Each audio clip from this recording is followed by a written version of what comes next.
in Amalek Zeiten, the Yomim Naroyim were take Oyim V'Neira because of Yom Hadin.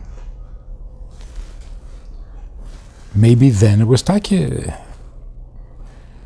There was such a thing as Mezid. But today,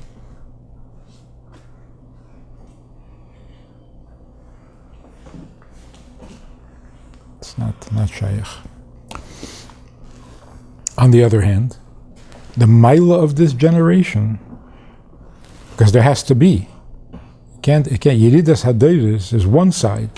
From zweiten Seite, we're getting closer to Mashiach. There has to be some progress.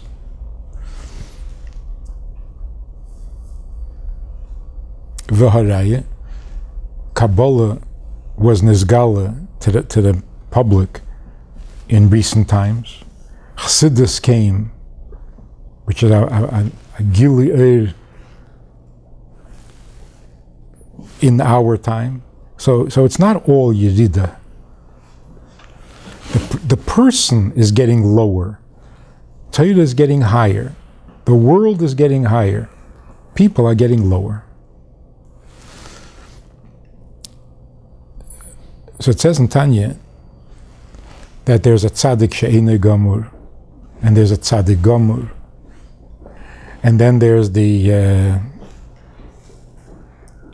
bnei aliyah. That is, even among tzaddikim gemurim, there's a higher madrege called bnei aliyah. Like if Shimon Bar Yochai said to Reb Chia, you can't come into my heichol unless you are mamtik, Reb Chia. No question, a tzaddik gamur, but not from the bnei aliyah. So what is the bnei aliyah? The bnei aliyah do mitzvahs l'tzerech elyon. V'lei l'raveis tzimeinom bilvad. This is already the highest of madrigas. A low madriga is that you have Kabbalah sel. A higher madriga is that you have a tainug in a lakus. A higher madrege is you have a tainug in the Eibishter himself. And a higher madrege than that is, it's not your tainug, it's the Eibishter's tainug, and you are mischasid im kandile. You're doing it for him. So in Tanya it says that is the highest madrege, that even a tzaddik gomer is lavdafke. Today, the only way to be a Jew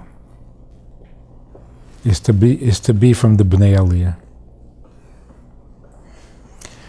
The Yerida itself forces us. The Yerida is, you're not a tzaddik she'enei gamur, and you're not a tzaddik gamur, and you're not a Beinani from Tanya.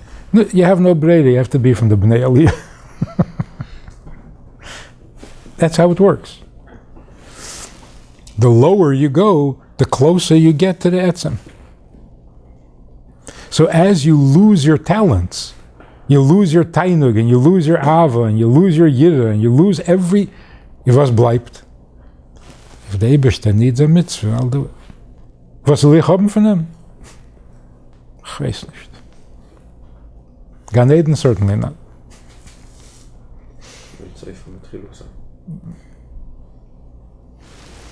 Actually, the Friedman Rebbe says this. The Friedman Rebbe says that in Parsha Rishayna of Krishma, it says B'chol levavcha, B'chol nafshecha, U'v'chol meidecha. Because that Parsha is describing a tzaddik. In the Parsha Shniya, it doesn't say B'chol meidecha. Why? Because that's not tzaddikim. That's V'hoya im shomoya. Talking about a Beinani at best, probably a Rasha. So if V'hoya im shomeya, you're shaykh to an Avera, then you can't be expected to B'chol me'edecha. If you can do b'chol levavcha, it'd be good. B'chol nafshecha is already geraldik. B'chol meidecha, not shayach. That's only for tzaddikim. So the Friedman Rebbe says that was in previous generations. In Heintik and Dor, b'chol levavcha we can't. B'chol nafshecha we certainly can't. If was geblieben, only b'chol meidecha.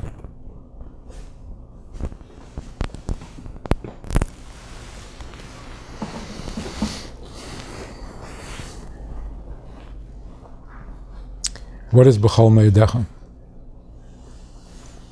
What's higher than b'chol nafshecha?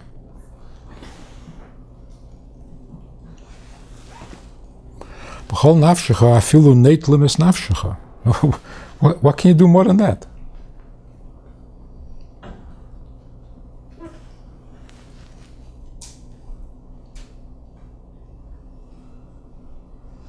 So there are different perushim. Aside from the pirush that it means your money. The chesaron of b'chol nafshecha is that b'chol nafshecha is a decision. Mesiras nefesh is a decision. There were 10 chassidim who promised, they took a shvur by the Friedman Rebbe that they're going to have mesiras nefesh. It's a decision. If you have to make a decision besteht nicht. B'chol meidecha means I can't help it. There's nothing to think about.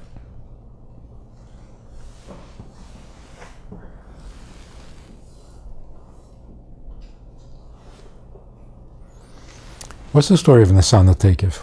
Who was Machaber that tefillah? What happened over there?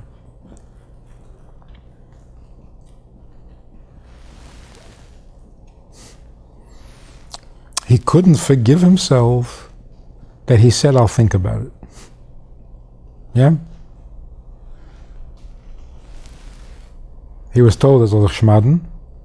He said, give me 3 days, let me think about it. And he couldn't forgive himself. Think about it. There's no shaila that at the end of the 3 days he would say no and gangen of mesiras nefesh. Aber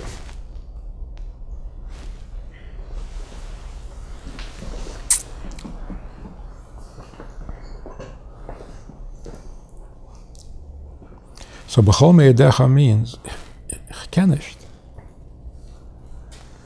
Naar ich will nicht. Naar ich tor nicht. Ich ken nicht. The only reason anybody today does a mitzvah is well, man darf doch sein Ayid. Kenn nicht.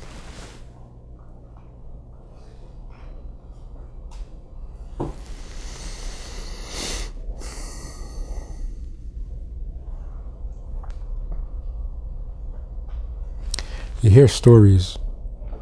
I was in a very small town in Canada. You have to look very hard to find it on the map. It's a few hours drive from Vancouver. It's a beautiful, beautiful place. So it's hidden away, nobody knows about it. Surrounded by mountains. And rich Jews retire over there. They buy themselves a house and now they have a shliach. But the Jewish community there is tiny. And you hear stories from these simple people who have lived there for many, many years. The stories, what they did on Yom Kippur, what they do. It's unbelievable. And if you were to ask them, why did you do that?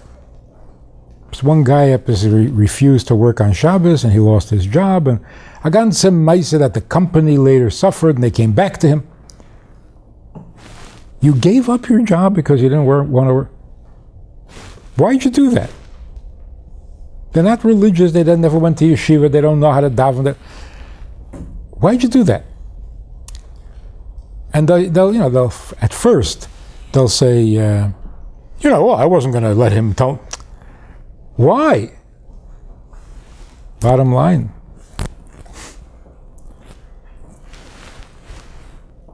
they don't know. They can't explain it.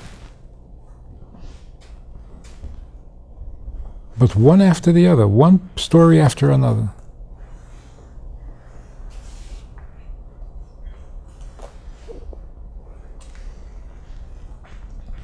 It's b'chol me'edecha.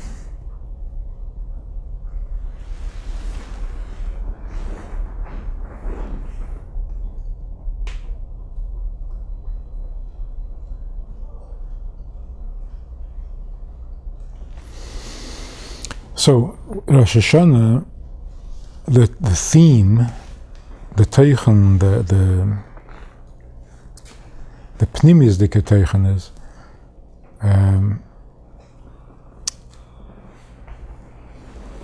if Elul is Kabbalah Soil, which is basically Emunah, Rosh Hashanah is a more pnimis dike aveda, which is Yediyah.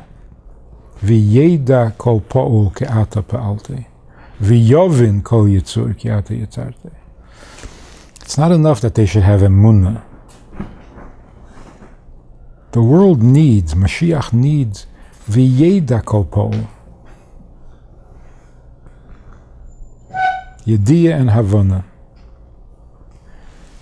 That's our job. That's our. And of course, before they can know it, we have to know it.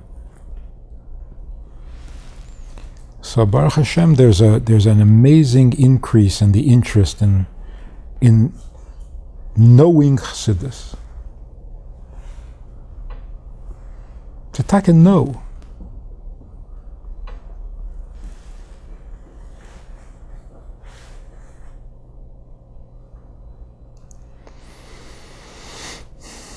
I mean, the Maggid said, when he came back from the Baal Shem Tov,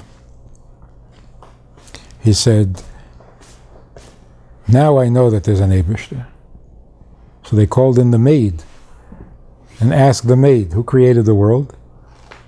She said, the Eibishter. So I said, you see, even she says. So what did you learn? So the Maggid said, she says, I know. The whole world says that there's an Eibishter. But v'yovin kol yitzur.